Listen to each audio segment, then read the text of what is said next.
મારું નામ ચાંદની છે. આ વાર્તા મારા દાદા અને મારી મમ્મીની છે. મારો પરિવાર નાનો હતો. મારા દાદા જેમની ઉંમર હવે 58 વર્ષની હતી.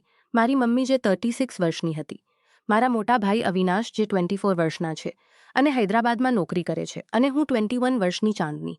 મારી દાદીનું મૃત્યુ 12 વર્ષ પહેલાં થઈ ચૂક્યું હતું. તેઓ એક અકસ્માતમાં ચાલી ગયા હતા અને તે પછીથી દાદા એકલા રહી ગયા હતા. મારા પપ્પા પણ અમને છોડીને ચાલ્યા ગયા હતા. હું ત્યારે માત્ર 8 વર્ષની હતી, જ્યારે તેઓ એક બીમારીથી ગુજરી ગયા. મારા દાદાનું નામ હરિશંકર છે. તેઓ લાંબા ચોંડા હતા, ઉંમરના હિસાબે મજબૂત. તેમની ભૂરી આંખોમાં એક આકર્ષણ હતું. લોકો કહેતા કે તેઓ જવાનીમાં ઘણા હેન્ડસમ હશે.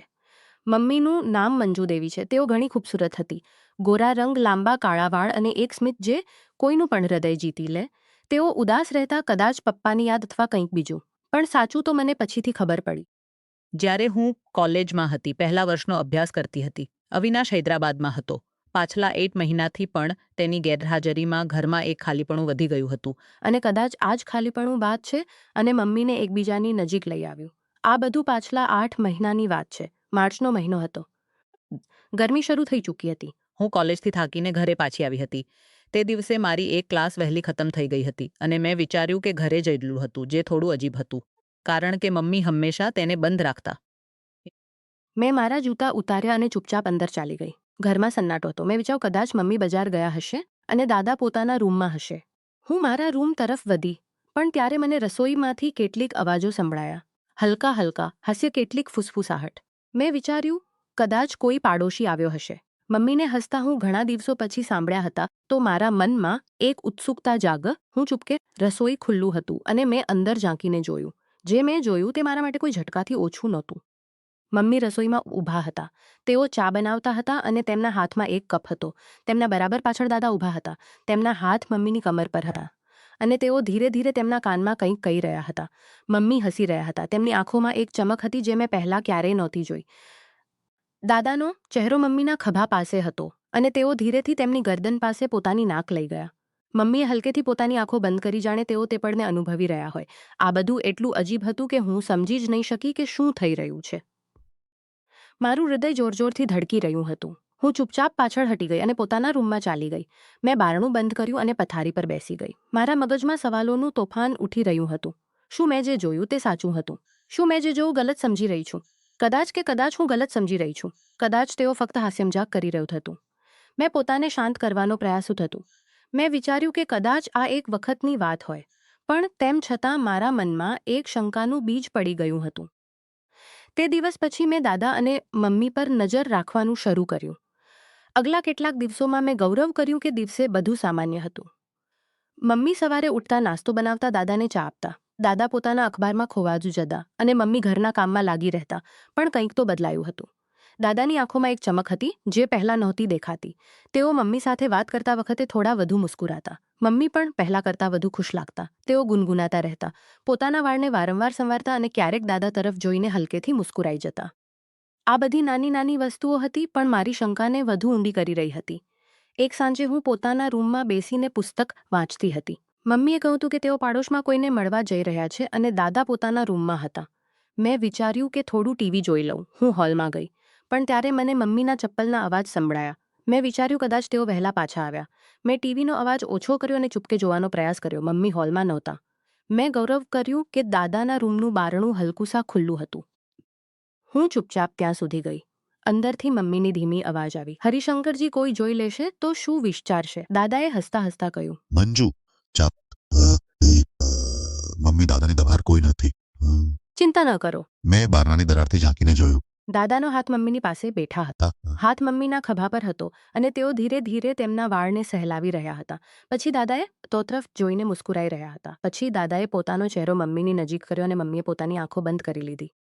તેમની વચ્ચેનો તે પણ કંઈક એવો હતો જે મારા માટે સમજવો મુશ્કેલ હતો.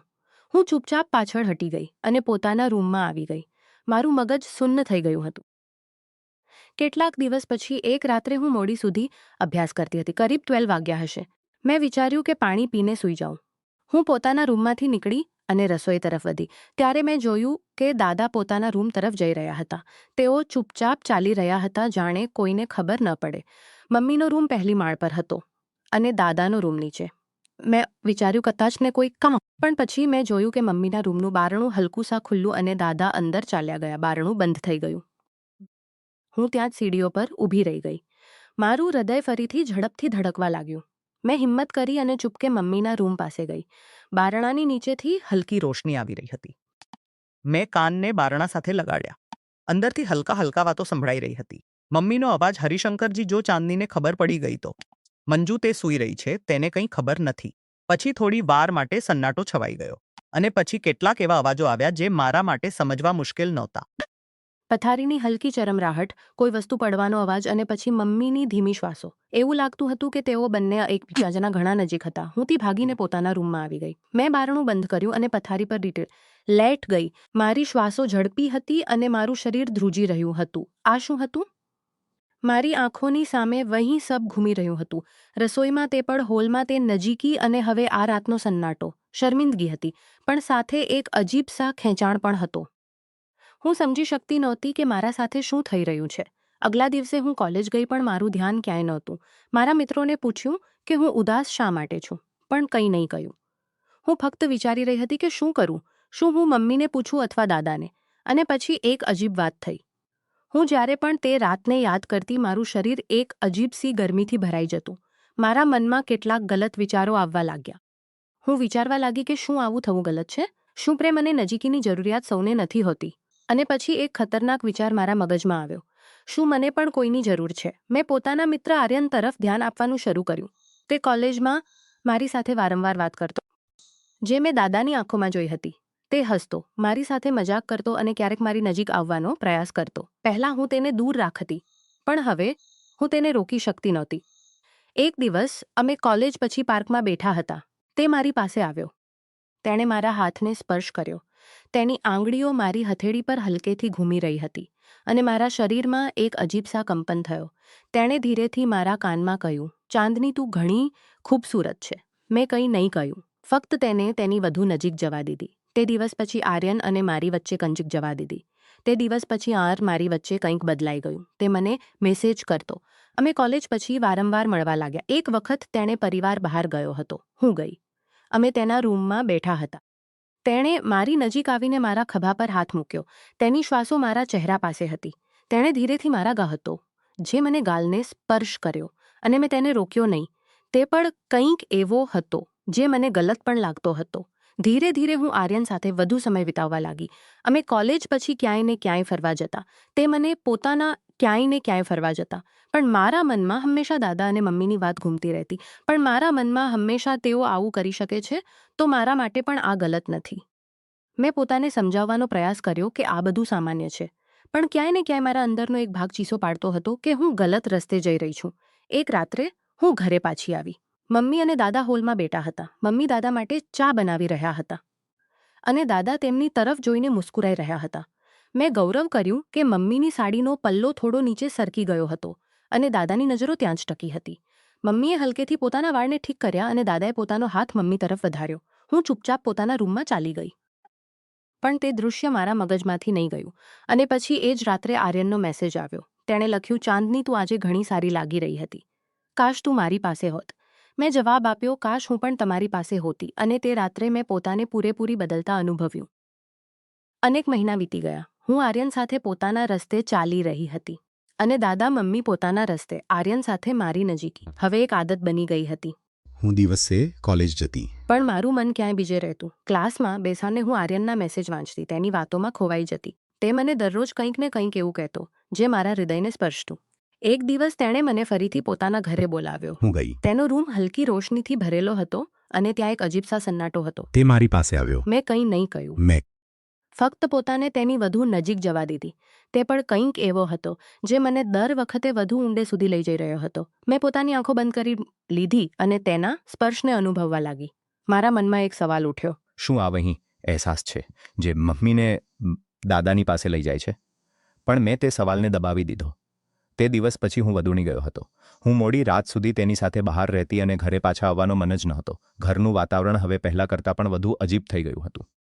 મમ્મી અને દાદા હવે મારી સામે પણ ઓછા સાવધાન રહેવા લાગ્યા. મારા મનમાં ગુસ્સો હતો, પણ સાથે એક અજીબસા ખેંચાણ પણ. હું વિચારી રહી હતી કે શું તેમને હવે કોઈ ડર નથી? શું તેઓ વિચારે છે કે મને કંઈ ખબર નથી? શું તેઓ વિચારે છે? કે મને કંઈ ખબર નથી ને. અને પછી મારું મગજ આર્યન તરફ ચાલ્યું ગયું. તેની વાત, તેનો સ્પર્શ જે મને દર વખતે વધુ ઊંડે લઈ જઈ રહ્યા હતા. મેં પોતાને સમજાવવાનો પ્રયાસ કર્યો કે જો મમ્મી અને દાદા આવું કરી શકે છે તો મારા માટે પણ ગલત નથી, પણ મારા હૃદયનો એક ખૂણો ચીસો પાડતો હતો કે હું ગલત રસ્તે જઈ રહી છું. પછી એક રાત્રે હું મોડેથી ઘરે પાછી આવી. આર્યન સાથે એક પાર્ટીમાં ગઈ હતી અને ત્યાંનું વાતાવરણ મને વધુ ગૂંચવણમાં નાખી દીધું હતું. મેં જોયું કે મમ્મીનો રૂમ બંધ હતો અને દાદા પોતાના રૂમમાં નહોતા. હું ચૂપચાપ મમ્મીના રૂમ પાસે ગઈ. બારણાની નીચેથી હલકી રોશની આવી રહી હતી. મેં નહીં બારણા સાથે લગાડ્યા. અંદરથી મમ્મીની ધીમી અવાજ આવી. હરિશંકરજી દાદાએ હસતા હસતા કહ્યું, મંજુ તે પોતાની દુનિયામાં ખોવાઈ છે. તેને શું ખબર? પછી સન્નાટો છવાઈ છે. હું સમજી ગઈ કે તેઓ ફરીથી તે જ દુનિયામાં ખોવાઈ ગયા હતા. હું પોતાના રૂમમાં ગઈ અને પથારી પર લેટ ગઈ. મારા મનમાં એક તોફાન ઉઠી રહ્યું હતું. હું વિચારી રહી હતી કે શું આ બધું મારી સામે પણ હવે ખુલ્લેઆમ થશે? અને પછી આર્યનનો મેસેજ આવ્યો. તેણે લખ્યું, ચાંદની, આજે રાત્રે તું ઘણી સારી લાગી રહી હતી. કાશ તું મારી પાસે રોકાઈ જાત. મેં જવાબ આપ્યો, કાશ હું પણ રોકાઈ શકતી. તે રાત્રે મેં પોતાને પૂરેપૂરી બદલતા અનુભવ્યું કે પાછા આવવું અશક્ય લાગતું હતું. અનેક મહિના વીતી ગયા. હું આર્યન સાથે પોતાની દુનિયામાં ખોવાઈ હતી અને દાદા મમ્મી પોતાની દુનિયામાં. પણ એક દિવસ બધું બદલાઈ ગયું. એક સાંજે હું કોલેજથી પાછી આવી તો જોયું કે ઘરનું વાતાવરણ કંઈક અલગ હતું. બારણા પર એક જોડી જૂતા પડેલા હતા જે મને ઓળખાતા હતો. હું અંદર ગઈ તો હોલમાં અવેલા પણ તેમની નજરો નીચે હતી.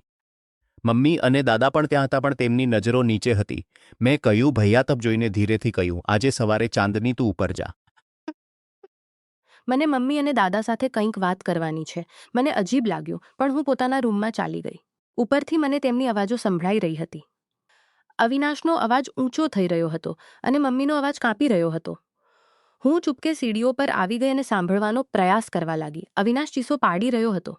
આ શું ચાલી રહ્યું છે અહીં? મેં વિચાર્યું હતું અહીં કે હું પોતાના પરિવાર માટે મહેનત કરી રહ્યો છું, પણ સાથે એક દુઃખ પણ. મેં નીચે ઝાંકીને જોયું. અવિનાશ પોતાના ફોન પર કંઈક બતાવી રહ્યો હતો. મમ્મી અને દાદા સોફા પર બેઠા હતા. તેમના ચહેરા સફેદ પડી ગયા હતા. આ જુઓ, મેં ઘરમાં કેમેરા લગાવ્યા હતા સુરક્ષા માટે. પણ આ શું છે? રાત્રે રૂમમાં, દિવસે હોલમાં તમે બંનેને શર્મિંદગીની પણ નથી થતી. મમ્મીએ ફોન તરફ જોઈને પોતાના હાથોથી મોં છુપાવી લીધું.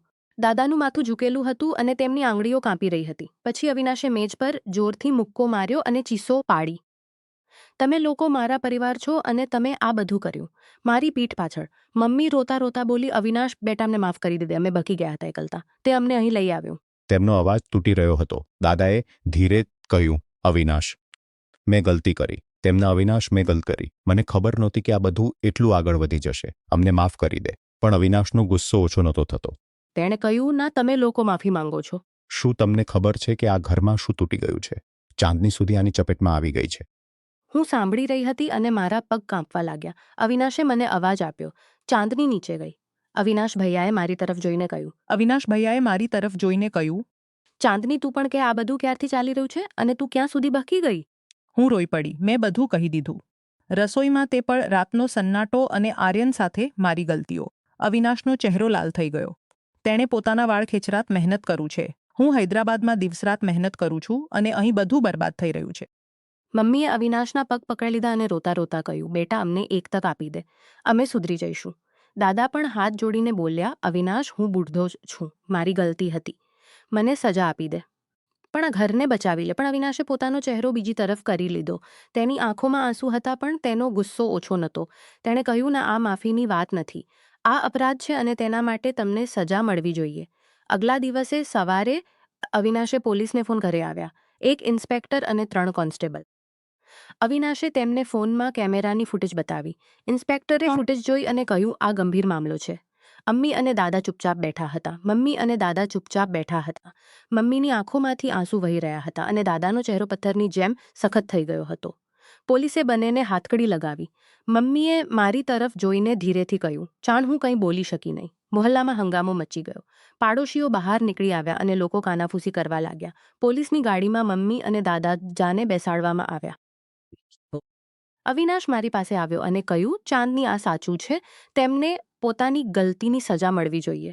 હું ફક્ત દિવસ પછી કોર્ટમાં કેસ ચાલ્યો. જજે ફૂટેજ જોઈ અને બંનેને દોષી ઠેરવ્યા. દાદાને 100 વર્ષની સજા સંભળાવવામાં આવી અને મમ્મીને અનવર્ષની. જજે કહ્યું 2 વર્ષની સજા સંભળાવવામાં આવી અને મમ્મીને અનવર્ષની. જજે કહ્યું કે સમાજમાં આવા સંબંધોને સહન કરી શકાય નહીં. જ્યારે મમ્મી અને દાદા જેલ ગયા ત્યારે ઘરમાં સન્નાટો છવાઈ ગયો. અવિનાશ મારી પાસે બેઠો અને કહ્યું, ચાંદની, હું જાણું છું કે તે ઘણું જોયું છે.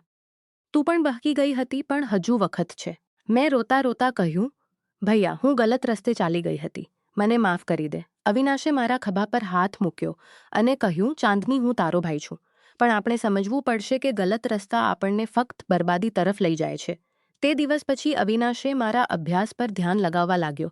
મેં આર્યન સાથેના બધા સંબંધો તોડી નાખ્યા. ધીરે ધીરે હું મારા જીવનને ફરીથી પટરી પર લાવવાનો પ્રયાસ કરવા લાગી. પણ જે થયું તે મારા હૃદયમાંથી ક્યારેય નીકળ્યું નહીં. આ વાર્તા મારા પરિવારની હતી. તેમાં ગલતીઓ હતી, દુઃખ હતું. એકલતા અને ખોટા આકર્ષણના કારણે લોકો ગલત નિર્ણયો લઈ શકે છે, જેના પરિણામો આખા પરિવારને ભોગવવા પડે છે. જો સમયસર કોઈ હિંમતભેર રોકે તો કદાચ એક પરિવાર તૂટવાથી બચી શકે, પણ કાર્યોના પરિણામો ભોગવવા જ પડે છે. હું આજે પણ તે દિવસોને યાદ કરું છું અને સમજું છું કે સાચા પ્રેમ અને સંબંધો માટે સાચા રસ્તા પર રહેવું જરૂરી છે.